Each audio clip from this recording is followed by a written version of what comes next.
Come on! Come on! Come on!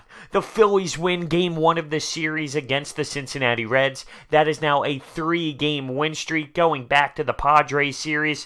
It's a good way to bounce back from that 5-game skid, and hopefully we can continue it. But as for tonight, the Phillies win 4-2. Their pitching was pretty much excellent. Zach Eflin goes 6 1/3. He did allow a home run early in this ball game to Joey Votto in the first inning, but after that he did come up nice, and he got out of a jam in the second inning where it was bases juice. He didn't allow any runs. He got into a little bit of a jam in the sixth, but there wasn't too much damage. Zach Eflin all around 6 1/3, 4 hits, 1 earned run, 6 Ks, and he did walk 4. But all around, great job out of Eflin. But it's not just him, because even though we're so banged up in the bullpen, Alvarez was tremendous today.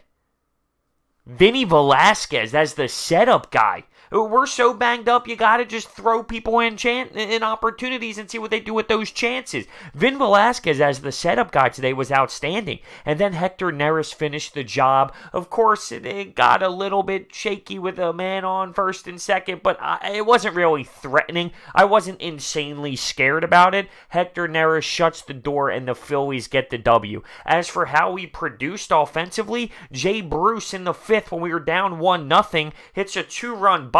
We shouldn't be surprised whatsoever. We get some more help out of some errors. Scott Kingery scored on an error. I believe Cesar Hernandez was the other one to score on an error late in this game. When Cesar scored, it was about the 8th inning for some insurance run to give us a 2-run lead instead of a 1-run lead. I'm proud of this ball club. Won a game. It wasn't pretty. It took us a few innings there to produce some offense. But once we had the lead, our guy stepped up. And speaking of injuries in the bullpen, it looks like Seranthony Dominguez might have to get Tommy Johns. So, I'll tell you what, when you really look at this injured list, I'm not here trying to make excuses, but you legitimately have a serious bullpen that's just on the IL. Look at these names on our bullpen. We have our entire bullpen on the injured list. It is wild. So when we have to go to our bullpen, I sit there and I say, am I really supposed to get pissed off with these guys if it doesn't come down to victories? Because we are that low on the totem pole. That's why when they execute like this and we do win, I say, holy hell, kudos to these guys, because they are getting thrown into the fire. They're getting thrown into positions that they're not comfortable with. Next man up mentality, you got to have it. Also, speaking of injuries, now that we're still on that topic, Hazley did not go today. Hip injury, supposedly not serious, but I don't know what that means anymore when it comes to Philadelphia sports as a whole, because I hear some things about injuries, and then you just never know. Where the hell did they go? So with that being said, Hazley is injured, and he's got some sort of hip injury.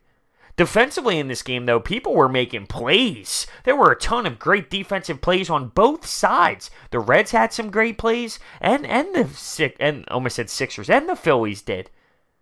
It was fun to watch from that entertainment standpoint. Harper got a hit. He's batting .250 now. How about it? .250?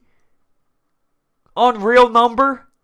JT was the only one with double-digit hits in this game as he had 2. We didn't finish with many hits. It wasn't this crazy game where we just were crushing the ball, had so many opportunities, but we did a great job at holding them off the board, and we did enough to score. And whatever Jay Bruce is doing, whatever Jay Bruce is taking, this guy is on fire. This guy's on fire. He's praising the move, honestly. After the game, he was getting interviewed, and he said, listen, where he was before wasn't the best situation for him. It wasn't the best fit here in Philadelphia right now. It feels comfortable. It feels good. He somewhat needed this to kind of give him some sort of spark. And listen, he's making the most of his opportunities. This guy has stepped in after that Andrew McCutchen injury and has been something else. I don't know how long he can really keep this up for. This is almost insanity. But for the time being, I am going to enjoy it. Because it's not just these home runs he's hitting. There are so many other opportunities in games where he's 3 inches shy of another home run. He's so close every single game. It's so wild what this guy is doing and the production that he has at the plate right now. So tomorrow afternoon at 4 o'clock, we get Nick Pivetta on the mound. We all know how I feel about Nick Pivetta. He's coming off of a really good outing. So let's just see what he does. Let's see if he can have some consistency. Let's see if he can do it again. He went, 6 innings and had 8 strikeouts before Gabe Kapler had to pull him because we had a chance to score a run with the guy on second. It was a controversial pull at that time because Nick Pivetta was doing so well. But here's reality. Knowing how banged up this bullpen is, we need guys. We need guys to go. We need guys to perform. We need starting pitchers to go a decent length because we're not going to be able to be effective if our starting pitchers are going 4 2/3, 4 1/3. We need guys to go 6+, so we don't need to rely so heavily on this beat up, banged up bullpen. That's just how it's going to have to be. We need our starting pitchers to produce and go deeper. Because it's great that it works this night. But what if now tomorrow, after a night like this, Nick Pivetta goes 4 innings? Well, who can we rely on? And then say that game goes and it plays out, and then, okay, what about Sunday? If we have to dive into this really small bullpen so heavily, continuously, because our starting pitching can't go, then we're going to have a problem. And that somewhat ties into Dallas Keuchel going to the Atlanta Braves.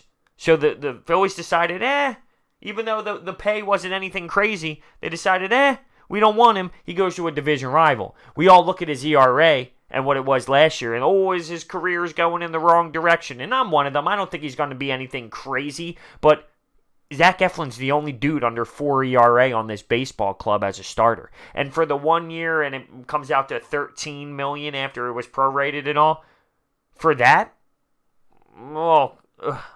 everyone else is above 4 ERA.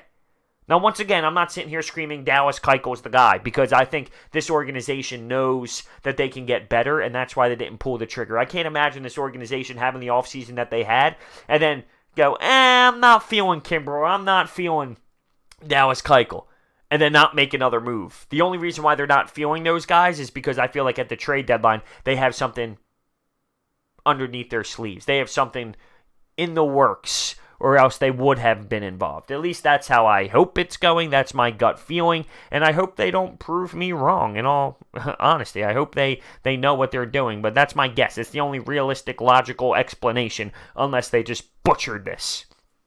We'll see how it goes.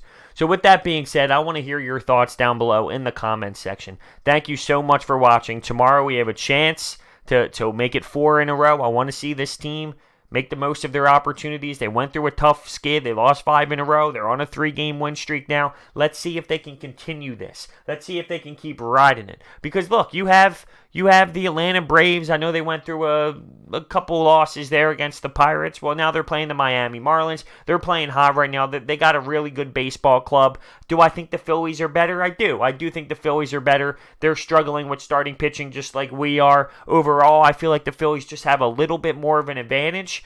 And let's see if I'm correct. But that's how my heart tells me. I don't think that's being biased. I'm basing that off of watching baseball and understanding the game. But they pick up Keuchel. Let's see if that's a big difference maker for them. And realistically, you got to know that this upper management has a game plan to add at the deadline along with other teams. The problem now is instead of signing someone as a UFA, you got to give up some prospects. You got to give up a little bit more than just sending money their way. Is the luxury tax a problem? Are they not trying to go over the luxury tax this season? Maybe. Maybe it is. But they still have some to play with here. It's not all, it's not all covered. There's still some money to play around with before the luxury tax. So with that being said, we're going to have to kind of wait and see how this all plays out. I love the win tonight, though. I can't get over how special Jay Bruce has been, and Klentak looks like a genius after that move, and imagine what we would be without him. I don't know where we would be right now. Seriously, he's been a big product, and he's been unbelievable over the last few games, and a reason why this team has been winning baseball games. So what a move by him. Let me know your thoughts down below. Come on. That off day was over, and I'm sitting there tonight, got the Phils on, and I said, this just feels right. This just feels right. I can't be doing those off days again. I know it's good for the players. I do. I know it's good for them. But what's good for me is watching them perform. Watching Hector Neris get the save. Watching Eflin do his thing. Watching Bryce. That's what I need. Thank you guys so much. See you next time.